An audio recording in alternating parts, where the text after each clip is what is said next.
Good evening to everyone, and welcome to the day 2, week 1 of our class on working on trauma. Happy to see you all. I hope you all got to sleep well last night. Yes, no, like the Indians. Yeah, yes, no, a little bit kamsi kamsa. Okay. Anybody slept really well? I slept very well last night. Anybody slept very well last night? Okay, a few of us did sleep. Okay, not bad. Some of us slept very well. Yeah, I slept so well that I woke up only at 7 this morning and I was like, oh my God, where was I? So it was through the night and slept well. So good. So the reason I'm asking you about your sleep is also because did the questions that you had to work on, did that come into your mind? Did you do anything? And anybody wants to share anything about it before we start? Any reflections on the questions that we had to think about? Before that, do we have why you asked them?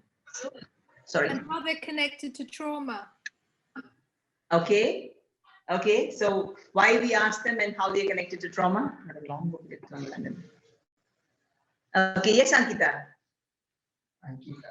Yes, so while I was going through all those questions, I realized that I knew few answers, but they were really worth the attention, because I thought once I have all those answers, they will bring me closer to myself. So that's what I thought while I was reading all those questions. And I also sort of like selected few questions which I can answer like this, and then I further shortlisted the ones which I will make these digital flashcards for. Thank you so much, Ankita. That's setting a good example. So for the others, look what Ankita is doing. That's how we'll have to perceive it. Nice, Ankita. Thank you so much for that. So the connection between trauma and the questions, and also how some of the questions help us understand ourselves. So that's great. Anybody else? Any other reflection? Can I? This is Barbara. Yes, please. Yes. Yes. Yes, Barbara. So what I noticed is, as I read through the questions, I felt this great amount of like laziness. I was like, oh, and then I just realized how much on a doing mode I am. That the moment I was invited to be in touch with myself and reflect about those things, my immediate reaction was to reject it. I was like, no, I don't want to go there. And then of course, after that first reaction, I engaged more, and at the end it was a joy to write about it. Okay, so the initial reaction was, I don't want to do this. It's just boring and time consuming and I'll be lazy, but then later on. Nice, thank you. Anyone else? Any reflections? I think when I went through the questions, all of a sudden it came to me that maybe it was interesting to me that I've never asked those questions to me. So yeah, it took a lot. I mean, I like overnight I was watching a movie and I was thinking about those questions, and then 15 minutes before the course started, I just sat down and decided to write. So because I didn't know what I need to write. Anybody else? You just unmute yourself and speak. So I like the lightness that some questions have, the lightness, just the general lightness that some questions gave, but also the challenge, so it was a combination of both lightness and challenge. And then it also occurred to me as I was looking at the questions, I was like trying to think which questions would like want to share with the group at this moment. So that thought also came to me, saying what part of my life do I want to share right now with the group as well. So that's just my reflection as I was going through the questions. Okay, so it was both a combination of the lightness, but also the intensity. Thank you so much. Nabila, you wanted to share, Nabila? Yeah, and I was going to say that it also took me a really long time to answer the questions. Like I read them and then I immediately shut them down. And then I kind of like ruminated over it through the night and then worked on it this morning. But I think for me, what's so shocking is like, I think periodically in my life, I keep trying to answer these questions. But like the thing that we know the most is our own life. And yet these questions about ourselves are so difficult to answer. Like, it doesn't, like, I'm in my early 40s and I'm still like struggling with answering these questions. And I wonder, like, as you grow older, whether it gets easier, or maybe other people don't feel the same way, but like, I just feel like these questions are actually pretty difficult to answer. And I wonder if it gets easier. And I also had that question about, you know, what does this have to do with trauma healing? So interesting. Okay, that's nice. Did you also feel, you know, this thing of why haven't I thought about this earlier than this, or why am I struggling to come up with responses? Honestly, I do think about these questions quite often, Okay. but like, I don't find them easier to answer. Like, I don't, like, I always feel like it's a struggle. Every time I go back to them, it's like, why is it so hard to know who I am? You know, like, it's, to me, that's so interesting as a human experience that I shouldn't know that. Thanks, Nabila. Soraya? And then Sagar. Yeah, I just wanted to mention that in this process, I found a sense of clarity. For example, one of the questions was that who do I like most, or who is important for me? Like, I was thinking that, yes, on general term, like, I often know, like, there's a lot of people I care about, friends and family, etc. But there was a moment where I had to really think about it and put a name down. And then all of a sudden, things became a bit more clear. So the sense of clarity was there. Just a very small reflection. I think the connection of these questions with trauma healing was also very clear for me, because it was all about myself and the sense of self, which I think is like the very first place to start with. And that's how I saw it. So that is my reflection. Thank you so much, Soraya. Sagar? Yeah. For me, I think some questions were bringing out some stuff like what makes me sad, what makes me angry. And I didn't want to engage with that. So I ended up choosing lighter questions like, you know, what's my favorite way of learning and what is the work that I would like to do. So yeah, so consciously I chose some lighter questions. I mean, I had an experience quite different to Sagar's, as he, you know, like for instance, yesterday when we had those questions, I found I had an affinity towards the negative. So I had a negative bias. Say, for example, I was answering more questions on what am I bad at, what I'm not good at, or so at. So this time I tried focusing, say, on the positive. Maybe I felt those negative questions came more naturally to me. So I thought maybe let me distance and see, look for some, maybe what things I'm good at or what makes me happy. So I tried answering those questions here. Okay. Thank you, Anando. Anybody else wants to share? Me? Yes, Donna. I found myself really fixated on the fact that I have to choose only 3. So I didn't try to answer everything. So I felt like I have to devise a system where I can easily choose. So what I did was, because I have a randomizer app. So I set it with some limits, because there are 3 slides, right? So in each slide, I chose one through the randomizer app. So that's and I felt like, why am I being so mechanical about this? But yeah, that's what happened. And maybe, I don't know, I tend to look for the most efficient way. But I saw some questions, for example, who's the most important person in your life? And maybe that also reflects on how I have difficulty in ranking. Maybe ranking the most important thing or the most important person and things like that. So yeah, that's all. Okay. I mean, it's amazing how we use technology, right? Randomized. Yeah. that's very interesting for me. Anybody else? Yeah, can I share? Yes, Iman. Okay. Actually, the questions are very short. However, they are very deep. Okay. And we can write, more than 50 words, of course. However, it's like you are. It's like reminding yourself of what you should answer on things that we already know. It's like a reminder for us. What is, for example, my productive hours of the day? What makes me happy? And what is success to me?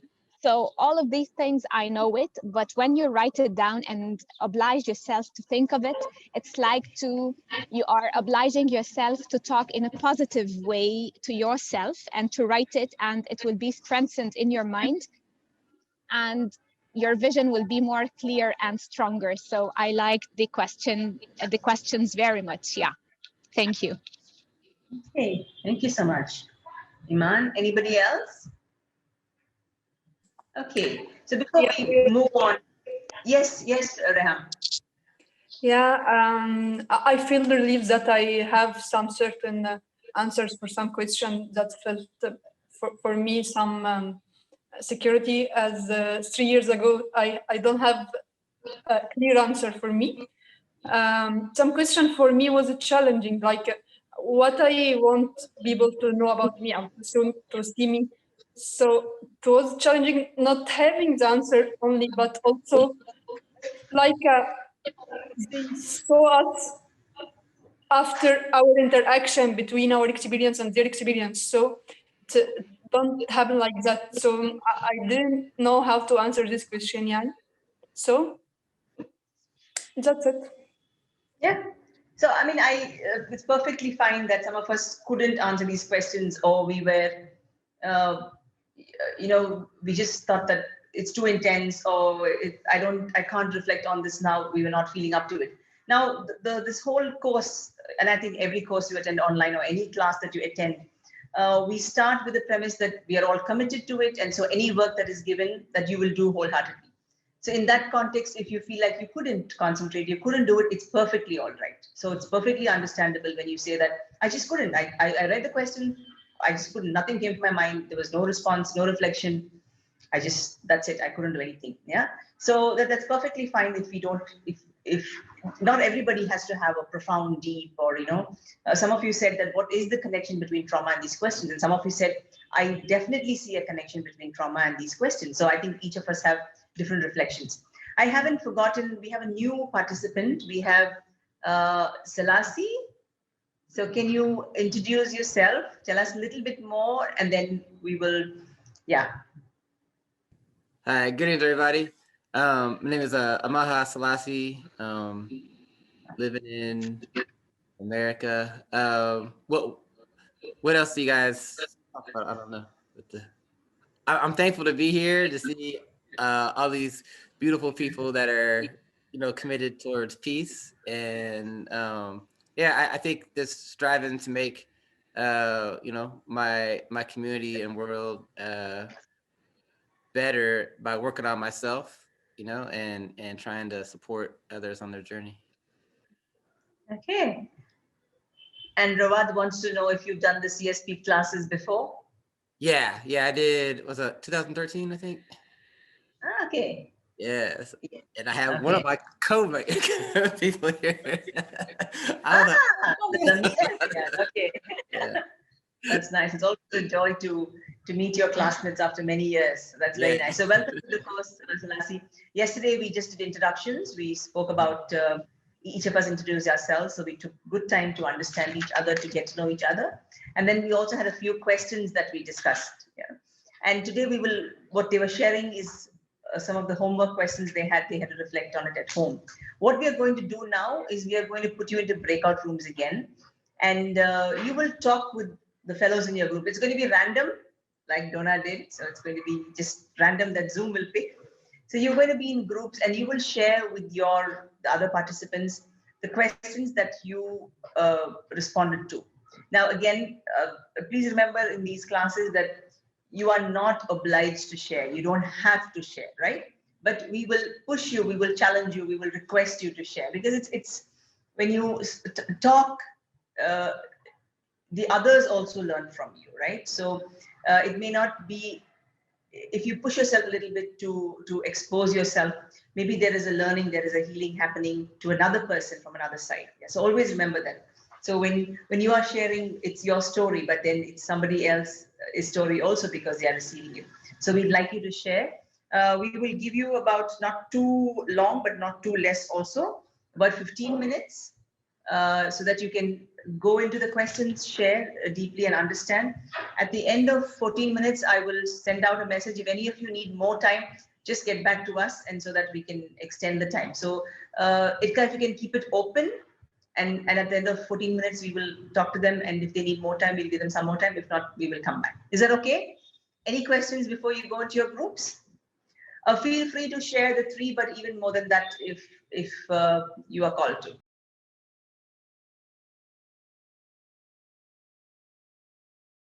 Okay, welcome back, guys.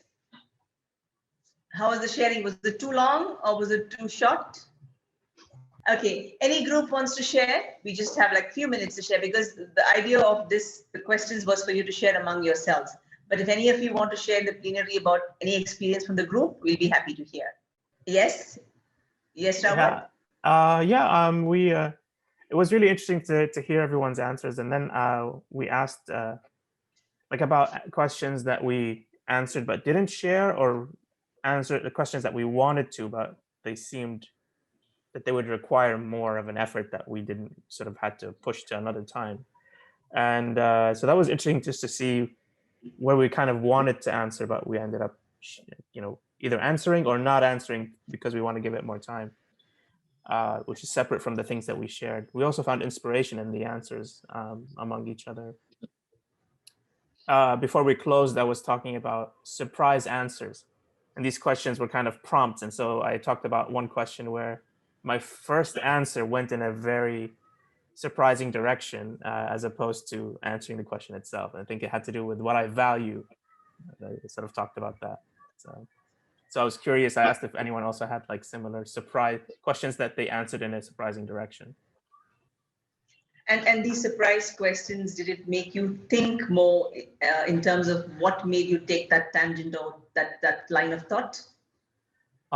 It was. I found it very curious that it's sort of the revealing quality of these simple questions, and because they are so non-specific yet in some way, it was revealing. And I think I answered in the direction of my values and between myself and the world, and I think it just sort of became what things matter in terms of like the method and think like that I control the world, or I deal with it if I rise in it, rise or descend in it in some way. So that's it was very surprising. It's kind of a tangent, so it's worth exploring more.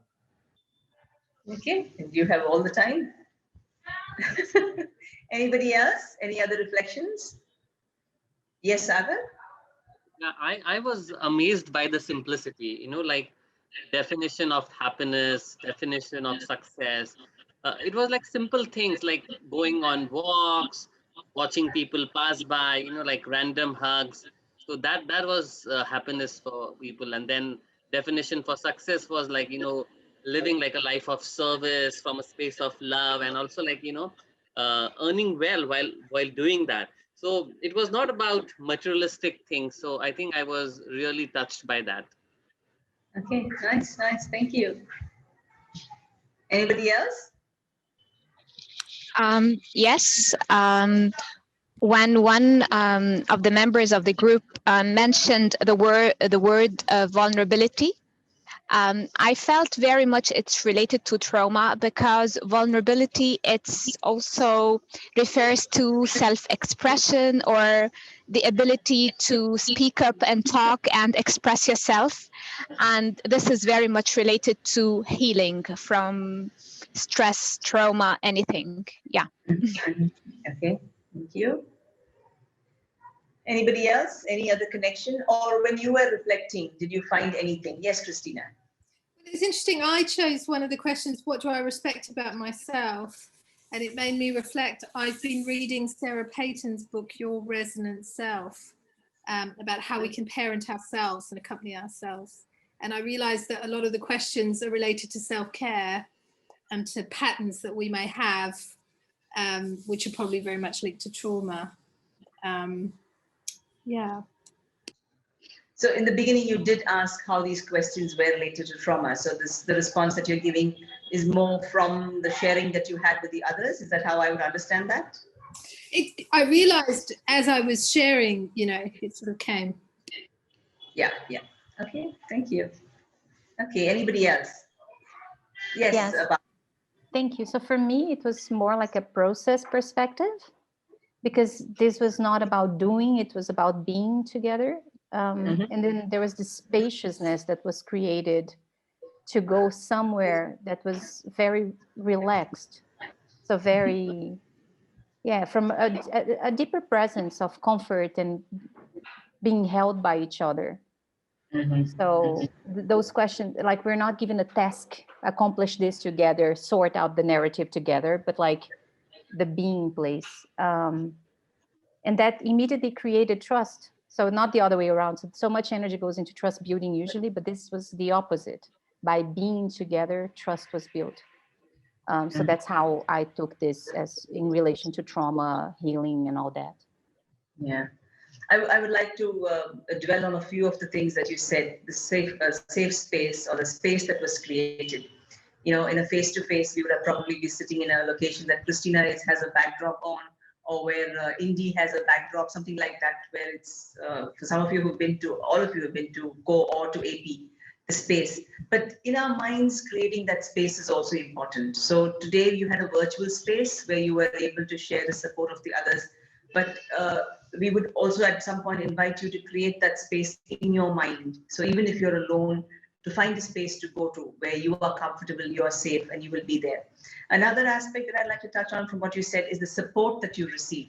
Yeah, and I think that's really very, very important. As peace builders, we draw energy from each other. We get rejuvenated when we talk to the others, when we share, when we listen to stories. So it is important that, like I already said, our stories inspire others. We may think it's just matter-of-factly, I'm just telling you what I experienced or what I went through, but it inspires others in a very, very big way. So to know that the support system is really important, that you will be there for each other. And a thing that we did not mention in yesterday is the aspect of confidentiality, which I'm reminded of now.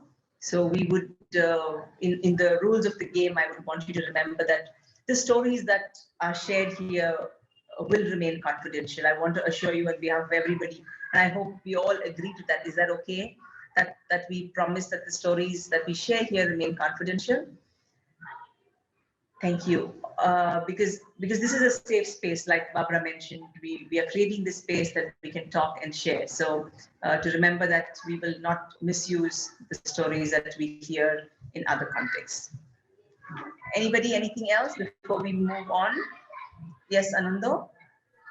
We also touched upon the context of identity as well when we were talking of some of the questions on how we look at ourselves. And we thought that, our identity is definitely shaped by what we think of ourselves, but also of what others think of us, and how that view, that opinion, or that judgment can even have a bearing on how we look at ourselves. So it can have a bearing on our cognition, on how we feel, on how we behave, and also on how we are controlled in a social or political climate, and how that can have effects on your, on your identity, and that also has a link to trauma, is what. Yeah, that's right. I mean, in simple terms, we talk about it as reinforcement, or it could be a positive or a negative reinforcements. When a parent keeps telling the child that, oh, you're fantastic, you're doing well, the child tends to pick up a lot of those things and wants to imitate that what the parent is saying. On the other hand, when the parent or a teacher is reprimanding and always saying that, oh, you're bad, this is not good, you can't complete a task, you have bad handwriting, you're bad in math, and that again reinforces, the negative reinforcement happens, and we tend to take a lot of it inside. And not only do we tend to take it inside as a child or even in an adult youth life, but we tend to carry it along with us and tend to become that until or unless we become conscious of it and try to consciously change that aspect of what we have taken as our identity, although it may not be ours. So thank you so much for that, Anando. And in the chat, I can see that some of you are saying that, yes, our group also spoke about this. We spoke about self-care. We had similar thoughts. It's good to know. Thank you. Anybody else? Okay, so thank you so much for that. And I hope that that sharing helped you to reflect, to think about it. And some of you already mentioned that the questions on the onset looked very simple, but then when you started reflecting, were deep, intense. And the idea is to help you to think, the topic itself is self-understanding, to help you think. So I'm going to let Ashok say a little bit more about self-understanding. Yeah, the connections. Now, this is the time when we make the connections. The connections are, why did we ask these 27 questions? Why didn't we give you 3 questions and just ask all of you to just answer them? The reason why we're asking you to choose these questions is because we want to have a cafeteria approach throughout. You pick and choose, and then you go into it. Now, in the process of looking or solving problems or looking at trauma, trauma is a personalized experience. Please remember, trauma is a very personal experience. Now, this experience can happen out in public, but then you can be traumatized. Always remember, trauma is a personal experience. And this personal experience needs a lot of self-understanding. You need to understand yourself to deal with this personal experience. Okay, and so that's the basic connection. That's the first connection. We'll talk more about that. But now the key is, what is self-understanding? Like the great Greek philosopher said, know thyself, right? Know thyself. To know the world, know thyself. And to know the world, why is it important to know yourself? Because you are the world. You are the world. And there is a little bit of world in you, and you are in the world. So know thyself is the key. So trying to understand that, trying to unpack that, we first want to take you through this self-understanding circle. And this circle of self-understanding, you can understand yourself only when you have an opportunity to think about yourself. Most of the time, we don't think about ourselves. We don't know what we are good at till we are challenged to do something which we have never done before. Then you know, oh yeah, I'm good at this. How do you know that you like chocolate? You know you like chocolate only when you taste it. How do you know you don't like that guy? By the looks. Without seeing the person, how can you say, okay, the question is to Tiffany. Do you like Ajay Kumar? Tiffany. Yes. Ajay Kumar. I don't know. So you don't know. Why don't you know Ajay Kumar? Even I don't know who Ajay Kumar is, just a random name. I haven't had the chance to meet them. Yeah, I have a chance to meet him, and I don't know who this guy is. Like, what about, the question is to Anando. Do you like Julia Roberts? Yes. You really know her to like her? Yes, I would have to know her. I mean, I do know her. I mean, in the sense I've seen her. Yeah. It's not a serious question. I'm giving a very serious answer. So the whole point is we're looking at this from a different perspective. You need to know something to understand it. That's why you need to have the opportunity to know yourself. So knowing yourself, how much of opportunity have we given to understand ourselves? Are we giving enough opportunities to understand ourselves? And that means, are we challenging us enough to understand ourselves? And in this whole process of understanding ourselves, we don't know how we react. What makes us sad? What makes us happy? What makes us kind of jump in joy? What makes us run? What makes us lose our temper? What makes us angry? So this is just a simple tool where when you're dealing with people who have come from traumatized situations, when you are living in a traumatized situation, there's no time to think about yourself. There's no time to deal with yourself. There's no time to think about the surrounding. Okay. And so your self-esteem is often very low. Your self-concept is very low because you have not had the time to think about yourself. And so in this journey, we want to unpack the fact that how do I know, or how much do I know about myself? Okay, and this is a very personal journey. It is very different from person to person. It's very different in a context. It differs with the context. It differs with your culture. With a culture, for example, a culture where we have our own people that we work with in the tribal community, if you ask them how much land you have, he will say 100 acres. So what, 100 acres? That's a lot of land. So about 3 months ago, I was in a tribal community and I was walking with this man. And I asked him, show me your land. So he pointed out and said, look there, that's my land. He said, I only see a mountain. You can't own a mountain. Yeah, from there. And then he showed me another mountain. From that mountain to that mountain is mine. I said, what, how can you own this mountain? Then I went to his neighbor. He also took me for a walk. And this guy's name was Chandran. And Chandran told me, I asked him, do you have land? Yes, we have land. How much land do you have? I have 100 acres. He was very poor. He didn't have the next meal. He did not know where his next meal came from. And he told me he had 100 acres. I asked him, show me those 100 acres. He said, show that same mountain. From that mountain to this mountain is my land. So the concept of mine and the concept of ours is the same for them. And for him, the personal experience of land was very different. So I come back to the city and I ask some of my students, do you own some land? I said, no, sir, we don't own any land. So who does this house belong to? It belongs to my father. I said, who does your father belong to? Totally different, completely different. It resonated with my experience with my friend Steve in Kenya. So we went to the Rift Valley in Kenya. And in the Rift Valley, Steve took us, we walked and walked and walked the whole day. So we asked him, Steve, where are you taking us? He said, I'm taking you home. And where is home? This is home. I don't see any home. Then finally, that evening around 6 o'clock, he took us to a tin shed. Literally, it was looking like a cattle shed. And say, what is this, Steve? That's the place where we sleep. So where is home?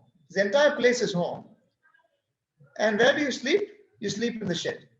That's the place where we sleep. But for me, coming from an urban Chennai or wherever I come from, the place where I sleep is home. I don't live on the land. And so Steve got very upset. And the next day he was talking on the phone, constantly talking on the phone. I asked him, Steve, tell me, why are you so upset? He said, somebody stole my cows. He stole your cows? Who stole your cows? And what do you mean cows? Yeah, they stole my cows. How many cows? He said, somebody stole 300 of my cows. What, 300 cows? You'll be a very, very rich man in India with 300 cows. And how many cows do you have? He said, I have 700 cows. 700 cows and 300 gone? And I wouldn't be worried about it. 700 cows and 300 cows gone, nobody's going to be worried. I don't even know. So then I asked Steve, what's bothering you? Well, you know, yesterday the raiders came and they raided my cattle. And so who does it belong to? He said, it belongs to me. Steve, come on, I'm really confused. You have 700 cows and you have 300 of them are stolen and live in this shed and you sound like a very poor man, but in India you will be very rich. So he said, yes, it belongs to my uncle, it belongs to my aunt, it belongs to my third cousin, it belongs to my fourth cousin, fifth cousin. And how many children does your father have? My father has 15 children. From the same woman? No, 3 women. All of them, they're all my brothers and sisters. So the concept of me, mine, is very different in different parts of the world. And he was traumatized because he had lost these 300 cows, but he got them back. The same night he found them, he came back, he gave me a tall man, the tall Kenyan guy. He came and gave me such a tight hug. He squeezed me so hard. For the next week, I was walking around like this with my neck. The neck was bent. That's kind of, you know, sometimes joy hurts. He crushed my neck. But then the whole point over here is the concept of me, mine, and how we understand my world is very different. It's completely different. And Florina she's laughing because she was with me throughout this experience in Kenya and the Rift Valley experience. But nevertheless, what belongs to the community belongs to me, and I belong to the community, is from some cultures. In some cultures, I don't belong to anybody, you don't belong to anybody. It's very individualistic cultures. So our understanding of life is very different. And when something happens in a community, and the same Steve story, the next day, Steve was very upset because he had lost some maize plants, like corn. He had lost a lot of corn. And what happened to his corn? His corn, about 3 or 4 baboons came. You know, these baboons are very nasty. They came and ate many of them. Well, that's a big deal. It's no big deal if they came and eat some 10 corn. No, but they destroyed a whole acre. It's traumatized. To understand this, it took me a lot of time. So the whole point here is, to understand trauma, you should understand yourself. And to understand yourself, you must understand your surrounding. So it is very different. And trauma is in relation to something always. Trauma is in relation to. It's in relation to the world. It's in relation to your environment. It's in relation to individuals. Most importantly, it is in relation to relationships that you hold. Trauma is in relationship to something. It does not exist there. Trauma is not something that's hanging over there. And then it's not like a beehive. It's not hanging out there. Okay? Trauma is in relation to something. Those of you who are in the field of human rights, you will understand this much better. Okay? The relativism of human rights. It's in relationship. So we're going to take a break now, I think. Huh? Yeah, just yeah, go ahead. So relationship, world, environment, but I also want to bring in experience. Yeah? So it is also based on experience. And that is why one event may not be perceived in a similar way by all those in that who are part of that event. Yeah. So one event could happen and all people who are part of that event perceive it differently. And it is all based on your experience.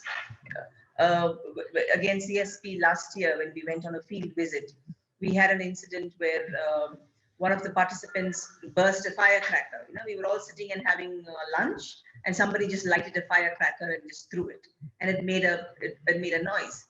And there were people from different parts of the world. You all know CSP, and there were some people who responded to it in such a frightening or were very upset about it, whereas for somebody else it was just a joke. Yeah. Again, it comes from the context that you come from. It comes from the experience that you have come from. Recently, I was there was a blast in Kabul, and I was talking to somebody on Skype. And as I was talking to them, it was Republic Day, and so they were bursting firecrackers outside. So this whole, this whole noise, like the gunshot. It was not a gunshot; it was firecrackers. And I was terribly embarrassed, but also upset for the person on the other side.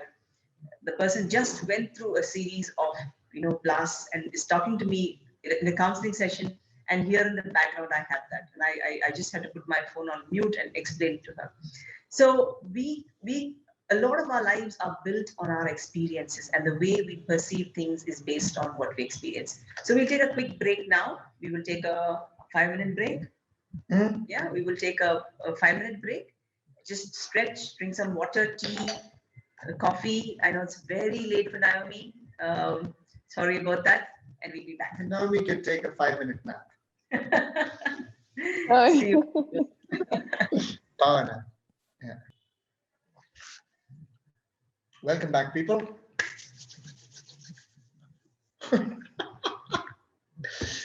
So, connection. Now, what is this trauma? We want to start by gaining a very, very basic understanding of trauma.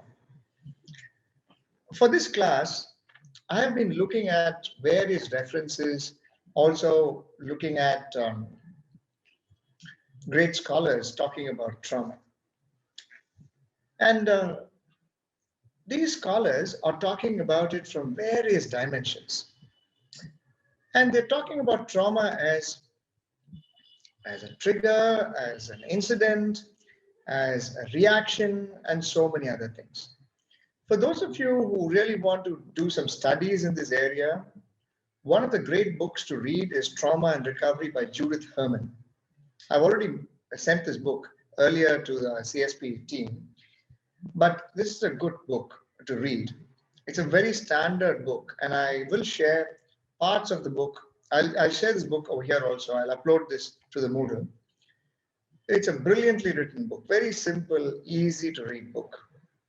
But we've come a long way since Judith Herman introduced that to us. Back in the day, when we were talking about, more and more about people being upset, people being affected by some kind of shock, and when people just thought you were crazy, you're not behaving the way you're supposed to be behaving. An end of the Second World War brought in a lot of these complicated reactions among people. And those war movies that you see, people are in trenches and they are fighting, and you've been away from family for months and months and months in really difficult circumstances in the cold. And when you came back home, you basically were fried. Your upstairs was fried. Your head was completely fried. You didn't know what to do with these things. And your child, for example, when it kept running and coming to you, the dad would normally go and hug and take the child and hug the child and give it a kiss and say, "Why are you crying?" So a man would keep his hand on the child's chest and push it away and say, "Stop crying." Very abnormal reaction. And when the wife asked, "Where did this guy go?" He has not been home from morning. He went out and he's coming home. For a simple question of saying, "Where did you go?" this guy gets so upset and murders his wife. Just kills his wife, pushes her down and kills her. Very simple question. Where did you go? What happened? And the next part is the person comes back and is not taking care of himself. He's just drinking and drinking and drinking and drinking the whole time. And gets wasted. The person gets completely wasted. And the person is looking at the star's somewhere up there, and is lost completely. And there was one case where this guy forgot his name. They're asking his name. He forgot his name. Completely forgot his name. That's the last thing you actually forget, you know. He forgot his name. And in one case, this guy was at home and he was drinking alcohol, and somebody came knocking on the door with a real loud knock. They had a glass door perhaps, and they just knocked. That's the knock he heard. He went outside.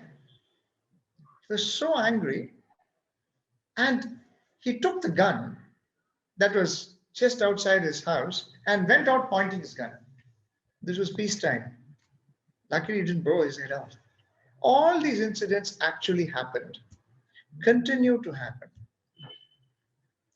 And this came as a result of a big surprise that the war came to an end in 1945.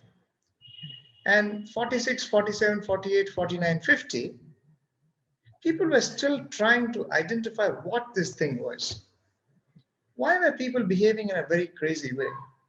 And at that point, social psychology was not so well developed. The story of social psychology was not even there. Like Erich Fromm and Erik Erikson and all these guys came much later. We had only the Freudian analysis. We had Freud and Neo-Freud. And the Freudian analysis was very psychoanalytic. It didn't give you much. Carl Gustav Jung, he gave us a little different way of understanding things. But the Freudian analysis did not permit us to think much more than that.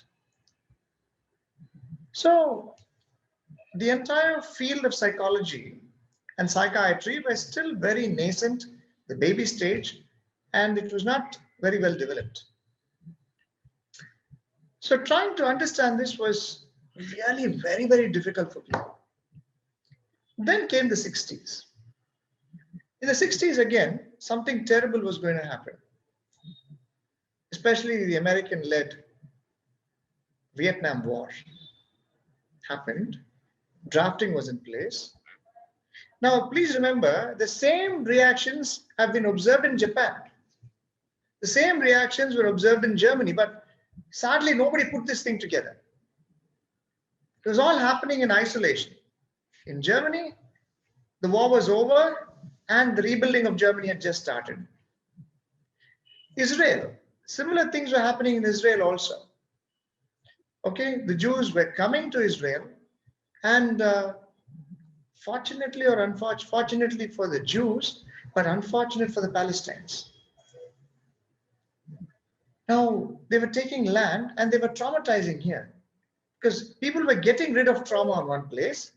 Or on the other hand, they were traumatizing the Palestinians because the land was being taken away. So that was happening. In Japan, people who had gone for war, who had been beaten black and blue, and they were coming back and they had Hiroshima. But though it happened in 1942, Hiroshima, the impact of Hiroshima was there for almost a generation. It still is, to some extent. And then what happened? We're looking at the Asian countries, which were newly liberated, the newfound liberated countries, because they were no longer colonized. Okay, in the 60s, people are just beginning to stand on their feet in these colonized countries. So things are very different. Now, then we are looking at the African countries, which were just beginning to get decolonized. The tiger economies were opening up, and the tiger economies were opening up to something completely new because production was beginning to boom. And then, on the other hand, look at the Middle East, what was happening. Dubai and Saudi Arabia and all these areas where oil resources were just being discovered, and these countries were just beginning to get exploited. So this is the world history that's going on. And it is in this context that we need to understand that these experiences were very, very different. But people were reacting in crazy ways, but we couldn't name it. But then what happened very soon, in the 70s, something dramatic happened in the world. The rise of the feminist movement. the feminist movement became so very interesting. At the same time, as the feminist movement was growing, we saw these very interesting things that happened. The baby boomers on one side, and in the Asian countries, we had a very interesting reaction, which was termed as hysteria. These hysterical reactions. And so, who got hysterical? Normally, hysteria is a very gendered reaction. Okay? Hysteria, women went into hysteria because we had rituals that made them go into hysteria. And these rituals, like sounding the drum and, singing these songs, humming tunes, and loud noise, then you go into a stupor and you go into hysteria. And this was done mostly when women were menstruating. And the menstrual blood and this noise and this frenzy they had, they call this as a woman's disease. But the women's movement did not take it very kindly. The women's movement gave us a lot of very interesting facts. And from the women's movement, they started understanding this in a completely different way. And what did they come up with?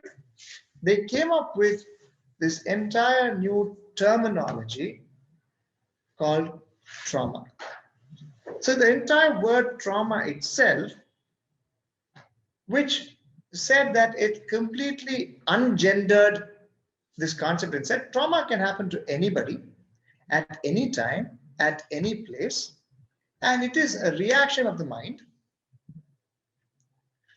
And it is also a matter of self-defense. It's the way the mind works to defend itself. So it's like an allergy. Why do you get an allergy? Some people are allergic. An allergy is a trigger which makes sure that your body is safeguarded against various other things from more serious dangers and threats. The moment you see you have an allergy, okay, you should not take it anymore. Some allergies can be very dangerous. So what happens in this context is very interesting because this gives you a slight historical narrative of trauma. It tells you what it means. And I'm not going into the technical definition. We will go into some length about trauma, its understanding, its the way it works, etc., etc. We will go into great detail about it, but not now. So this is just a very, very small, brief understanding of what is this trauma and to who it can happen, how it can happen, where it can happen. It's all there. It can happen to anybody, anytime, any place. So nobody can be spared. Okay? When, for want of a better example, even Donald Trump can be traumatized when he's not traumatizing others. Okay? It can happen. It can happen to anybody. And so this is how it works. It works as a defense mechanism. Trauma comes out as a defense. But at the same time, trauma can leave a lasting impression. It can leave a lasting impression on people. All right. So that's something which we wanted to discuss at the moment. So now we want to take you to another exercise because we want to put tools in your toolbox, right? Every day we want to give you some tools in your toolbox. In trying to understand trauma, in trying to understand this entire area, there are two things that you should do further to understanding self. It's not only important to understand self, it's important to accept oneself. Okay? The first part is self-understanding. The second part is self-acceptance. So on a scale of 1 to 10, the question that needs to be answered is, how much do I accept myself? On a scale of 1 to 10, how much do I accept myself? So what are the points in the scale? Point 1. Do I accept myself physically? On a scale of 1 to 10, do I accept myself physically? 2. On a scale of 1 to 10, how much do I accept myself emotionally? That's 2.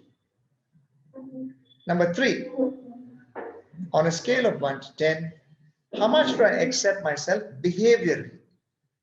How much do I accept my behavior? Scale of 1 to 10, okay? 4, how much do I accept myself reactionally when I react? How much do I accept myself reactionally? Okay? And the last, how much do I accept myself relationally, in relation to others? When I am in a relationship, how much do I accept myself? How much do I accept myself? So these are 5 questions. So I want you to rate it. Now, rank yourself, like rate it, and give me the total score. Out of 50, what is your total score? And 1 being what, 10 being what? Yeah, 1. 1 being very less accepting and 10 being most accepting. Yeah. Now, this is a very simple exercise on self-understanding. And when you're trying to understand yourself and accepting, the acceptance is something which is very, very crucial. Because sometimes you want to kick yourself, right, for what you do. Sometimes what you did was completely unacceptable to you. It's unacceptable to me as well. I'll tell you a very interesting story today. What happened in my class. So this guy shows up. I told a guy to come and meet me at 10:30. He happened to be a Catholic priest, a student of mine, a Catholic priest. And I read his reports and I asked him a question. And the question I asked him was, what did you do on the 27th and 28th of January? He has sent me a report. And he said, I went for field work. Oh, really? And tell me what happened in field work. And he told me, well, I met this person, that person, X, Y, Z, blah, blah, blah. Then I asked him, oh, really? What time did you reach there? And then he came back to me and said, no, well, reached there, and he started mumbling something. What time did you leave? He started mumbling again. But your report says you were there from 10 to 4. And tell me more about it. And then I asked him a few more questions. And then he told me, sir, I'm really sorry. I said, sorry for what? Sir, I did not go for field work. I told lies. I did not go for field work. I hoodwinked you, but I sent the reports online and I went somewhere else. And I said, is it okay for you to do something like that? So, when I have to punish somebody, my restorative lens just comes and blocks me and says, I should not be punishing him. But then I cannot let him go free. So I wanted him to realize something. I said, tell me, Sugam, his name is Sugam, not his real name. So tell me, is it okay to do this? What have you done? And how is this going to affect you? And the guy broke down. He started crying. I didn't threaten him. And I asked him one more question. I asked him, how does this affect you, your congregation, and everybody else? He started begging me. He said, sir, please don't tell the head of the department. Please don't tell him. Please, sir. Please, sir. And I asked him, why did you do it? He said, I'm really sorry, sir. I do not know what to do. I do not know how you will react. That's why I did this. And then he went on to cry. I mean, he's a grown-up man, 34, 35-year-old. It's a Catholic priest, a student of mine sitting in front of me and crying. Is not what I'm familiar with. And so I just asked him to give me a letter of apology and I'll deal with him later. And he went away. He wouldn't go, he was still there. And I kept asking him one question: why did you do this? Is it right to do this? He was committing an error of judgment. And he went back and he was really upset with himself for not behaving in a way that he should be behaving, very inappropriate behavior. And he had to be reprimanded. So I had to take action on him, which I will. Action is pending. The story is different. It takes a different turn. But from my point of view, what he did was absolutely wrong. And my conscience was very clear. I could punish him. I could even dismiss him without getting hurt. Because my conscience is very clear. I want to send a very loud and clear message to everybody. But he started kicking himself for not behaving appropriately. I mean, as a priest, as a human being, as a social worker, not being truthful is another thing, but cheating is another, deception is another. All these things kept accumulating. There are times when we also do this. There are times when we hate ourselves for certain behavior. We do unacceptable things to ourselves. And this is where your behavior becomes a problem depending on your moral compass. How broad is your moral compass? How broad is your moral compass? What can you accept? What you can't accept? How much weight, how much leeway are you giving? How much of rope are you giving? So I gave him one example. He said, see, I'm a very liberal teacher. I'll give you a very long rope. I'll give you a long rope. If you're talented, you will hold the rope and you'll climb up. Well, if you're not, you will put the rope around your neck and you will get crushed. It's up to you. What is acceptable to you, you do. If it's acceptable to you, fine, then we'll work on it. So this is just to say that the level of acceptance is very different for each one of us. The level at which we try and accept ourselves is very different. Now, if there is low acceptance, you need to increase your understanding and also need to increase the level of acceptance. Okay? That's why we say the higher the level of acceptance, the higher the self-esteem. The higher the level of acceptance, the higher the self-esteem. So when you have a higher level of self-esteem, then you have a higher. So that's where complexes come. Color, height, race, physical appearance, and language, abilities, intellectual abilities. All this comes in relation to your environment. I mean, physical appearance. All this is part of it. So it's kind of everyday work and the level of acceptance. And when this levels of acceptance is low, that's when the personality becomes complex. The level of acceptance, like Alpert, the famous psychologist Alpert, no? The guy who defined what is personality. And also Jay Morris. Jay Morris was a famous writer. He's written a very interesting book called Use Your Complexes, How to Use Your Complexes.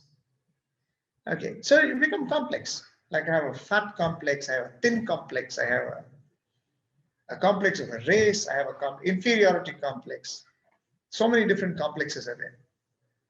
Now this self-acceptance is really important for us to move to the next level, which is called as self-disclosure. Now, what is the self-disclosure? You will disclose only when you trust people. You will disclose only when you understand yourself, accept yourself, and trust others around you. Otherwise, you're not going to disclose. A person with trauma is not going to come and tell his story or her story just because you are a random guy sitting in a bus stop. Imagine, this actually happened to me once. I was sitting in Geneva, just outside the UNHCR complex. There is a bus stop, an interesting bus stop. And we always take a bus over there. It's so convenient to take a bus. A random guy just walks to me. He looks South Asian. He asked me, "Are you from Sri Lanka?" I said, "Why do you ask?" And he talked to me in fluent Tamil. And the moment he looked at me, I spoke to him in Tamil, Sri Lankan Tamil. He judged that I was a Sri Lankan. And believe me, for the next 1 hour, he spoke to me about Sri Lankan politics. He spoke Sri Lankan politics to me for 1 whole hour. I missed 2 buses. I knew it was 1 hour because every half hour the bus comes. And for 2 full hours, he spoke to me about Sri Lankan politics. And he wanted to know my opinion. And he wanted me to support the Tigers, Tamil Tigers. Unfortunately, I was not a supporter of the Tamil Tigers. I'm a humanitarian and human rights worker. I could never support the Tamil Tigers if you're in this. And then he just started talking. And then I understood. I asked him, "Why are you talking this to me? I don't know you, and why are we having this conversation?" He said, "You're the only person I could find who could speak Tamil, and so I wanted to speak to you." This is such a random, bizarre kind of disclosure that happened. A random guy in a bus stop talks to you like this. But that guy was really severely disturbed, and he was just looking for an outlet. So luckily we put him on to others, and now the story is completely different. That guy now works in a supermarket. Right now he is in Geneva, works in a very nice supermarket, and I know the guy, and I go there, I meet him every now and then. Now that doesn't happen to everybody. A traumatized person does not come out with ideas, does not start just talking to you. Because you will disclose only things that you have to disclose. You will disclose things only to people who you need to disclose. And you will disclose only when you are comfortable disclosing things. Otherwise, you won't disclose. What makes you disclose that? So 3 steps. Step 1, self-understanding. Step 2, self-acceptance. Step 3, self-disclosure. And this can happen only when there is a conducive environment. So with trauma, the whole point is very, very different. Anybody at any point can get affected. And when you're affected, you never know how you're going to behave. And therefore, how you behave and what reactions you give are going to be very, very different. And that's why these 3 steps are very, very important. So we're going to put a tool in your toolbox. The tool is, so when you come back, homework is again homework for next time, okay?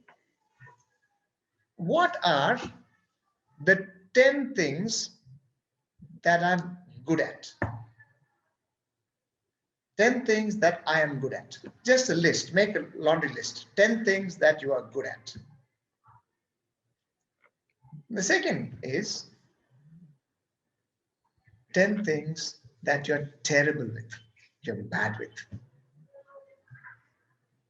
10 things that you're good at and 10 things that you're bad at, terrible with. Give it a try, and you have to do this in 2 minutes. 1 minute for the good thing and 1 minute for the bad thing. Now, you know what? This is something which is very interesting. You have to put a timer. I'm sure all of you have cell phones. Put a timer on. When you're doing this exercise, put a timer on. And don't cheat, okay? No cheating. No cheating. You cannot cheat. 1 minute. You've been given 1 minute to do this. But don't go and think the whole day and then start writing. Okay? Don't do this exercise. This exercise is not supposed to be done like that.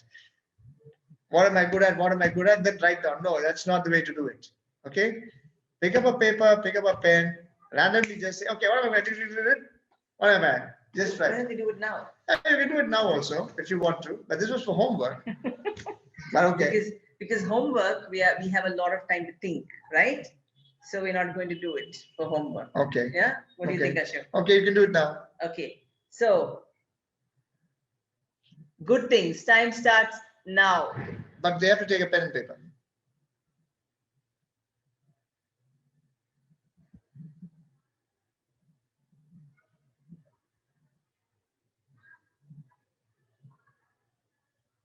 Then things start. You can start now. Start writing if you want to.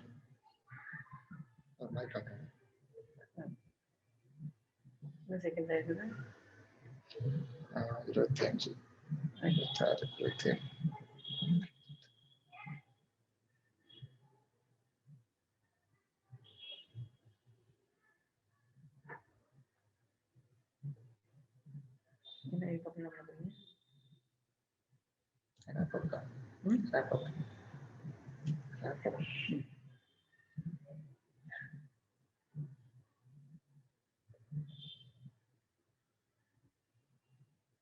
Five, 4, 3, 2, 1, and stop. Okay, so you have 10 things that you're good at that you've written. Okay, and we are going to start 10 things that you're not so good at, bad at, or terrible at. Okay, your time starts now.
Stop. Okay. How many of you wrote 10 out of 10? Sagar. Itka. Barbara. 10 out of 10 of good things. 11, 12. Nice. Good. What about the bad ones? The bad ones. Sunny. Good. Thank you. Now, why did we do this exercise? It's kind of usually we have, when you're dealing with people living or working with trauma, sometimes it's good to give them speed exercises. This is one of the speed exercises. What is a speed exercise? A speed exercise helps people to replace thoughts and bring in some level of alternative thinking. It's important to have those thoughts coming your way. It's going through an alternative route, not the beaten track. Take them by surprise, but then non-harmful exercises. Exercises that are not very harmful. How difficult was it? Which was more difficult? To do the good things or bad things? The bad. Was difficult to do the bad things or difficult to do the good things? Some say good. For how many of you it was difficult to do the bad things? Okay, 1, 2, 3. Good. For how many of you it was easy to do the bad things? Bad things is easy. It's like there's a very famous dialogue in one of the Indian movies. I'm a bad man. Something like that. Okay, for how many of you it was super easy to do the good things? Write the good things. 1, 2, 3, 4, 5, 6. Yeah. Now that means you're good and good meditator. You've been meditating about it. And in this whole process of trying to understand yourself, we have to engage with ourselves to understand ourselves. This level of engagement sometimes never happens, or sometimes happens very randomly, sometimes happens in haphazard manner. So therefore, you are now actually invited to look at it from a multi-dimensional perspective. So understanding yourself from your point of view, understanding yourself from your immediate social circle point of view, and third, understanding it from the societal point of view. Okay, 3 circles. One is my personal circle, that's me. It's the intra circle. Next is the interpersonal circle. And the third is the social and the societal circle. Okay, so I in relationship with myself, I in relationship with my family and my close friends, then I in relationship with the society. How do I understand myself and my reactions? Now, this is already a lot that we've covered today, the whole lot. So I want to now summarize. I'm going to leave about 10 minutes for questions and discussion and various other things. Okay, we started with yesterday's exercise. We moved on to understanding ourselves. We've moved on to understanding ourselves and also trying to accept ourselves and also trying to look at a little bit of disclosure. We heard the history of trauma in a very truncated, in a very small capsule fashion. And then we also did a little bit of an exercise on trying to look at the good and bad. I have more exercises coming. I have one more homework for you. That's different. Any questions, doubts, clarifications for the last few minutes?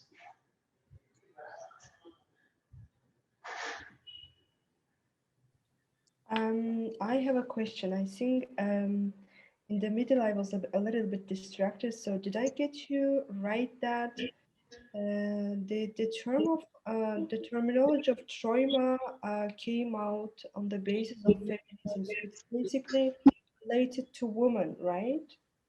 Hysteria of women.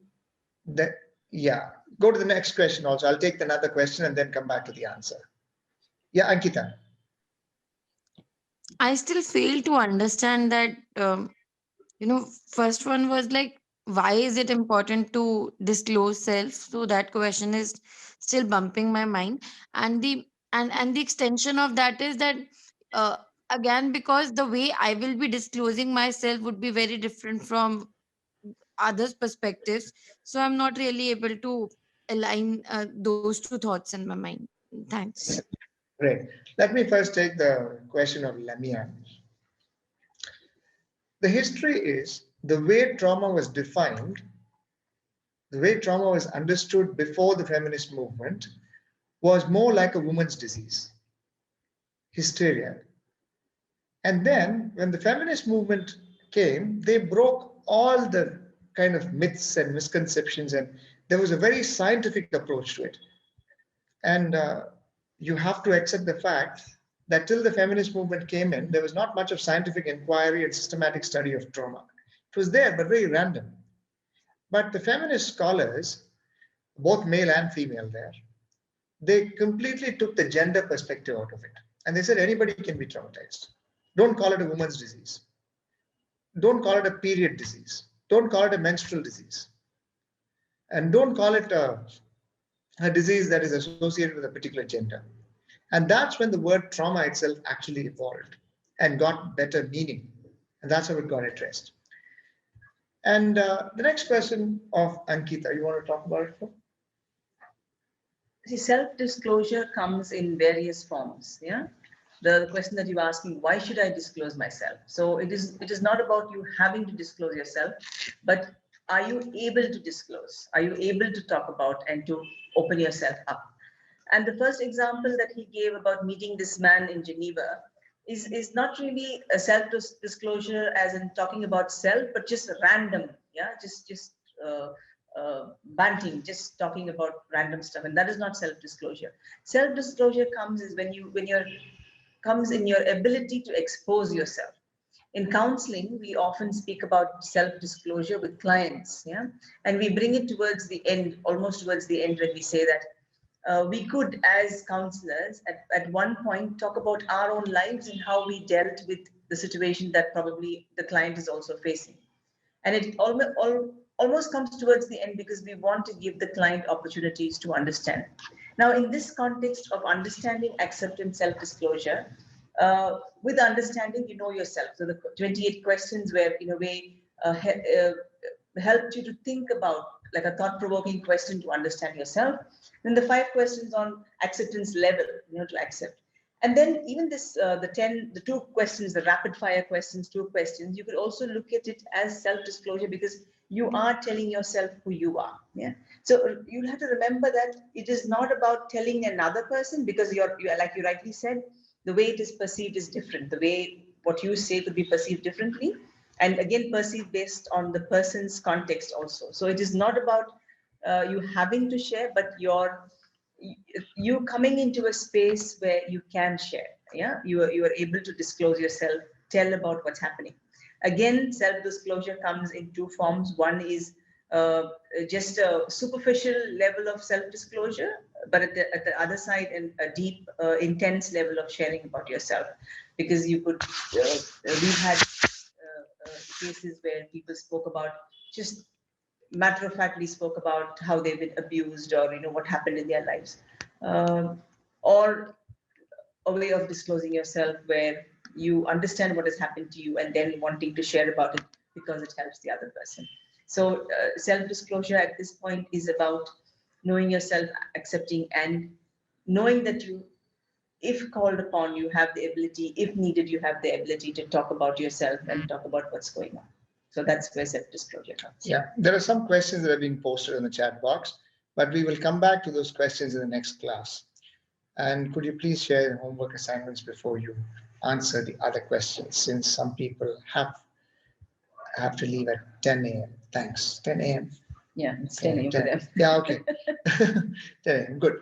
Great. So we are going to wrap up now. I have 2 homeworks. The first is it okay for you to maintain a personal journal? Just a journal about the class, ideas, impressions, thoughts. It's for you, it's personal. And at some point, if anybody feels called to write about it, talk about it, a few words about it, please feel free to come and share. Any ideas, like the bulb burns, like that. So those moments, you can register those moments and do that immediately as soon as you come after class. Then the next I also want you to do is reporting. That's difficult, no? How are we going to document it? We are recording this and we will report it for ourselves, but we also want volunteers every week. We want 2 volunteers to report in a very creative way about this course, so that when we come back next week, we don't have to start right from the beginning. We already have a recap. You can do it in very creative ways. You can have a quiz, you can have X, Y, Z, whatever. But we want a small report, a written report on what happened, and then we will start with a recap in the next class, a community-based recap, so that we can also involve you guys in this entire process, so that the communication is 2-way. So who wants to do it? Who is dying to do it next week? Who wants to really do it? Sagar. Eman has already said yes. Eman, along with Eman, who else? Sagar, raise your hand. Sagar and Eman. Okay, great. Sagar and Eman. Let's see the creativity, the Egyptian and Indian creativity coming together. Let us see how that works. And you guys were batchmates also. Yeah, you guys are great. Good. So that's how much for today we have. And Eman, hold on your questions. Please have your questions. Take rest. We don't want to overload you with stuff. Today was a little serious. Sorry for being too serious today. I promise not to be so serious next time. See, I'm a professor and I tend to talk too much. That you must have realized by now.